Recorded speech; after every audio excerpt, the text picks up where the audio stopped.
ကွန်ဒိုတန်မိုးရဲ့90ရာခိုင်နှုန်းပဲပေးသွင်းပြီးတာနဲ့အသစ်နေထိုင်လို့ရမယ် ready to move in ကွန်ဒိုရတယ်ဆိုတာကိုယုံပါသလားဒါလေးကတော့ show unit ပါမိတ်ဆွေတို့ကကိုယ်တိုင်နေမယ်ဒါမှမဟုတ် investment အတွက်ရင်းနှီးမြှုပ်နှံမယ်ဆိုလို့ရှိရင်ဒီကွန်ဒိုလေးကိုဝယ်ယူသင့်ပါတယ်ဈေးနှုန်းလေးကတော့ 2.07 million ဘက်ကနေပြီးတော့စရှိပါမယ်ဒါဆိုလို့ရှိရင်1 square meter ကိုလူချင်းမင်းတို့အနေနဲ့9200လောက်ကနေစပြီးတော့ဝယ်ယူနိုင်မှာဖြစ်ပါတယ်မိတ်ဆွေတို့က90ရာခိုင်နှုန်းဘတ်1 million ဝန်းကျင်ပဲပေးသွင်းပြီးတာနဲ့အခန်းလက်ဝယ်ပိုင်ဆိုင်နိုင်ပါပြီအခန်းအမျိုးအစားအလှဲအလွှာပေါ်မူတည်ပြီးတော့လေဈေးနှုန်းအနည်းငယ်ကွာနိုင်ပါတယ်ရှင် A Space Mega 2 34လွှာရှိတဲ့ high facility တွေနဲ့ high rise building ကနေပြီးတော့လူကြီးမင်းတို့ကို installment plan offer လုပ်နေတာပဲဖြစ်ပါတယ်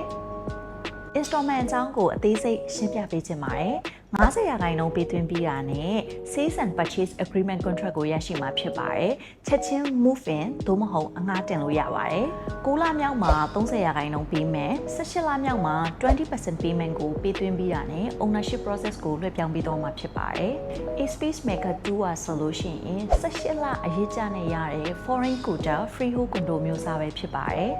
maintenance 45 baht per square meter sinking fan 450 baht per square meter နဲ့ transfer fees 1% ကိုလည်း ownership လွှဲပြောင်းတဲ့အခါမှာ free ပေးတော့မှာဖြစ်ပါတယ်